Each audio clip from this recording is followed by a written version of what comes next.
I'm Donna Sickles. I live in St. Joe, Texas now. We own the Davis and Blevins Gallery, my husband John and I. John restored the building that we're standing in. It was a condemned building, so it's a brand new floor to ceiling. We did get to keep the ceilings. Everything else is a new construction. But it's got that beautiful, old-fashioned, gracious space where you walk in and it just feels like a big open welcome. And we started the gallery next door. We wanted to do a gallery because that's really the only business I've been involved with, so it's the only one I know about. And the building itself lends itself so beautifully to that sort of thing. And there's so many talented people in this area. There's no reason why we couldn't have a fabulous gallery right here in St. Joe. We try to do as many local artists as we can.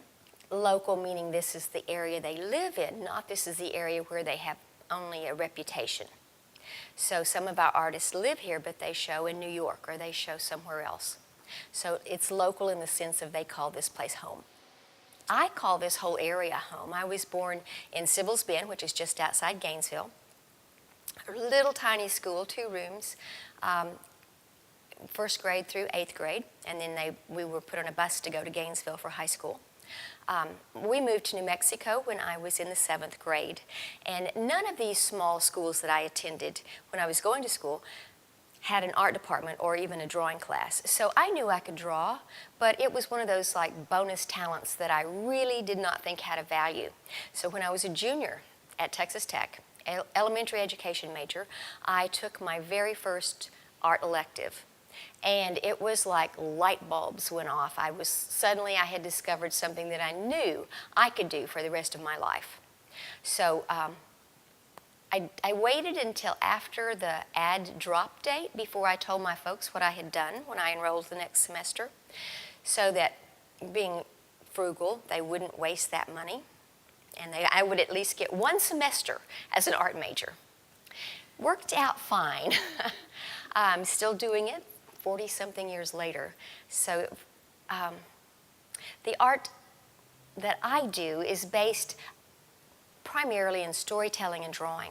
I use this cowgirl figure as a vehicle to tell stories about women that are very old stories, some based on mythology, some based on myth or folk tale or lore about the West. She's a great figure for telling stories because she's a half step outside of reality. She's not a threatening image. She's an image that most people have some sort of identity with. This piece is called It's Written in the Stars. And occasionally you get a dog that will actually look where you point and act like they're listening to you, and those are those special dogs you have to remember. This painting is called And They Blessed the One That Got Away with Their Laughter. Now, it could be about a group of friends who are just sitting around after a day of fly fishing, talking about all of the great moments that happened in that day. And it could be a group of friends who are sitting around after a great day of fly fishing, talking about other moments in their life when something got away. So it's just a story about friendship and about the strength of laughter and how the stories that we tell each other bind us together. I also made a decision at some point in time when I was doing my artwork that the work I do is going to be about the joy. It's going to celebrate life, and it's going to celebrate who we are as women. Not a single one of these women that I do are thought of as solitary figures.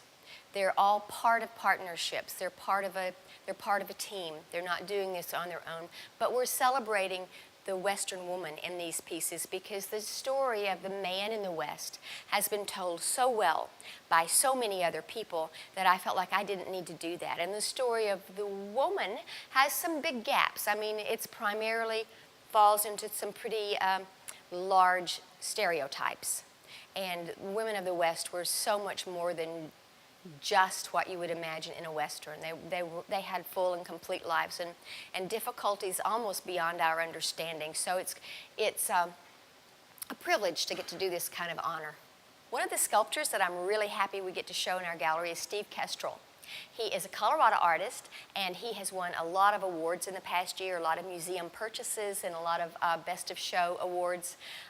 This piece is called Waverly. Steve Kestrel does stone carvings, and then he also has them cast in bronze. We have this piece of Steve's, and then we have the piece behind me that's called a Talisman for Cougar. And then we have one at the front of the gallery that is an alligator egg.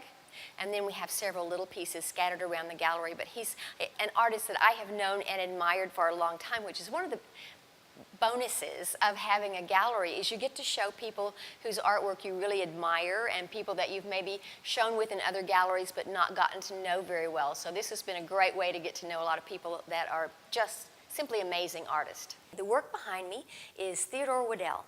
Ted Waddell. He is a, gosh, he looks a little bit like Teddy Roosevelt, quite truthfully. But he's been in the art world actually longer than I have. Some of his earlier pieces were juried into the Venice Biennial, which is a huge honor. He's from Montana originally, and years ago when I first saw his work in Santa Fe, the paintings were massive, some like 8 by 12 feet, and his paint on his paintings is sometimes very thick. So you could almost gauge the season by the kinds of bugs that were stuck to the paint. So it was really, really interesting. And now he lives in Haley, Idaho, and he's got this amazing studio. And these pieces are lithographs. So he does a lithograph, and then he hand tints it. So again, if you saw the whole edition of lithographs laid out, there would be little subtle vagaries from one to the next. And that, I think that's part of what gives it the charm. And he's built his work around these big open landscapes featuring Angus cows and horses. There are also sheep involved in them and dogs occasionally, but it's a very loose, spontaneous, expressive look at the West that I just think is timeless. This drawing, mixed media on paper, is called Hey Baby. I've done a series, I've always done wildlife inside my paintings with the women. Recently, I've started to do paintings that are just about the wildlife. You rarely find something more compelling than a fawn. And I had done a bunch of small studies that were like 8 inches square, and I had given one to the Museum of Wildlife Art in Jackson, Wyoming. And at this event, this fundraising event, they were projecting all the artwork up on the wall, and it was huge. So this 8-inch drawing went to 12 feet, and I was standing there going, wow, what a good idea. So I came back, and this isn't 12 feet, but it's just 3 feet square, but I like the drama.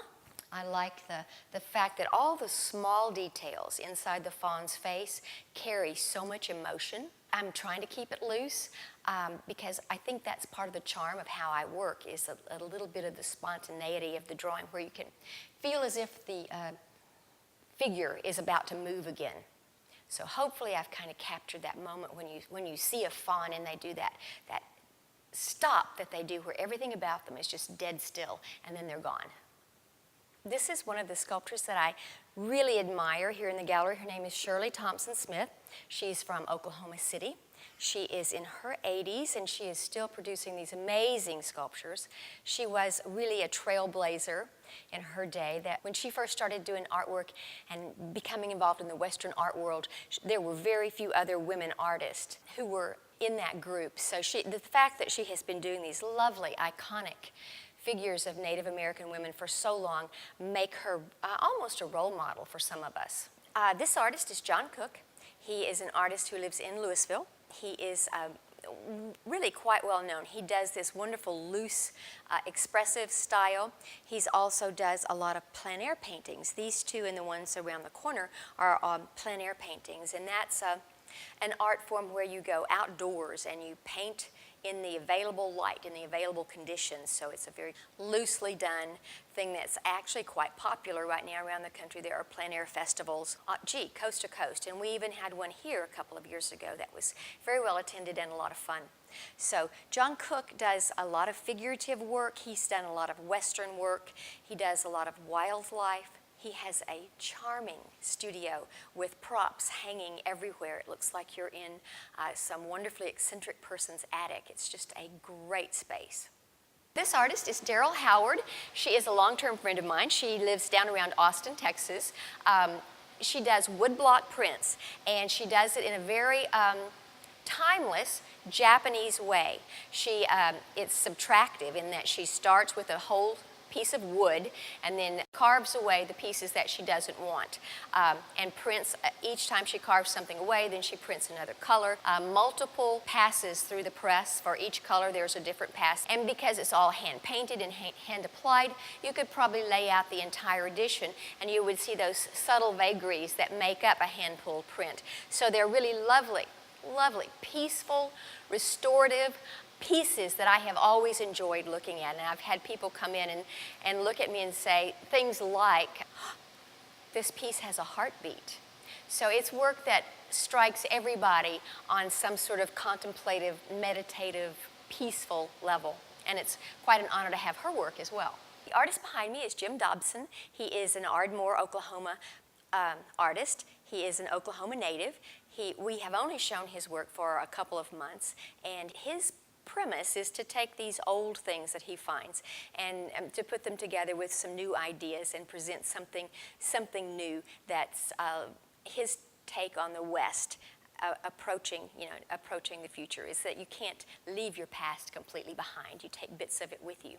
So this piece behind me that has the shovel, and he sees that as a take on the Grantwood portrait of the farm couple in front of their barn.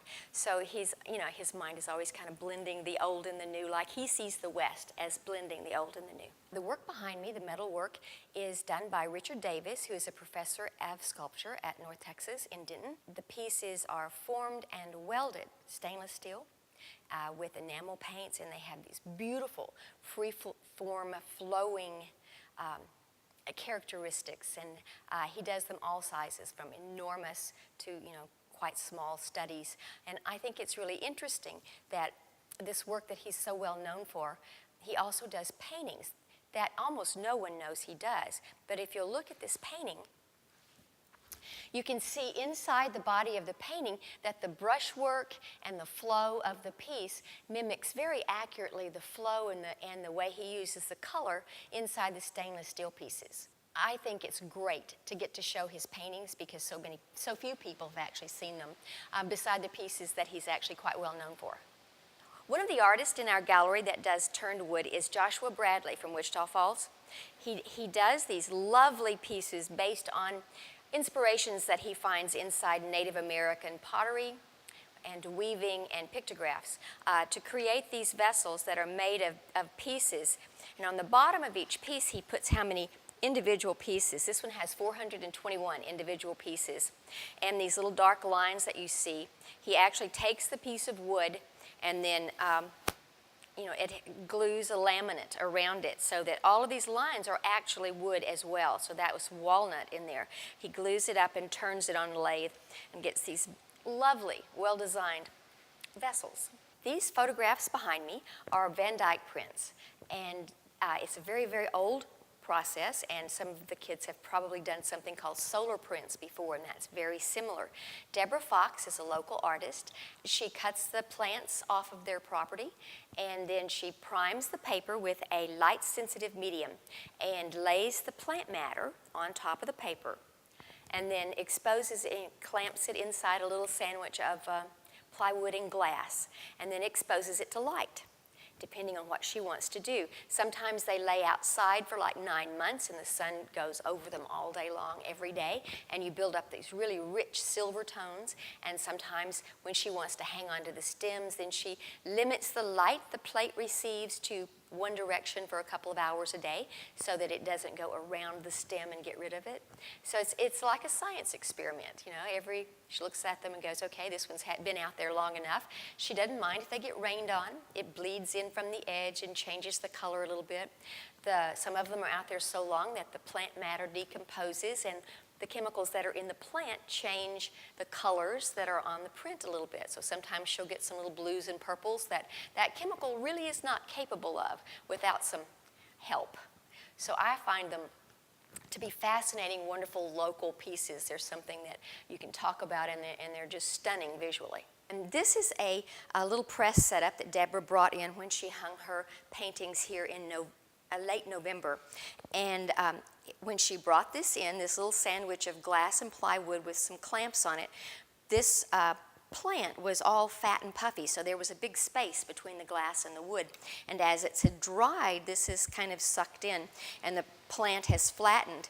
And at the first couple of weeks it was here, the background paper was a very pale tan color, and now it's starting to develop some of the silvery gray color that the silver inside the developing solution brings out in the paper after that long exposed to light. So I'm not sure how she's going to leave it, how long it's going to stay here in the gallery, but this print is a print that's just exposed to the random light here in the gallery. We'll see what it turns out like. Print at the top with the light brown is the first hydrangea print that Deborah made using this hydrangea flower right here. And then after it was dried and flattened by being in a press like this, then she did this print. And this one, after she clamped it into a little frame, this one was left outside for months and months and months to develop this really dark, dense black silver color. And then when she was finished, she took what was left of the hydrangea, the dried flower, and mounted it on a piece of paper and varnished it and framed it so that we could see how she uses those plants to make her negatives. Well, before you go, I need to tell you a little bit more about what it takes to make a gallery and all of this stuff work. I mean, art's not created in a vacuum, and it usually takes a team. And to get this gallery up and running, it did take a team. My husband, John Sickles, restored all of these buildings that we work in. He kept as much of the original as he could, and then he built everything else new and fresh again. I think he's taken a couple of things that were over 100 years old and given them another 100 years of life, we hope. For the building next door, the Fry building, last fall was awarded a restoration award by Preservation Texas, and the award ceremony was in November down in Houston. So it's nice when you restore things like he does, which is, everything has to be original. All the parts have to be reused again, and he adheres to some pretty strict standards. It's nice to be recognized for what a difficult job it is to keep something that old in that kind of shape.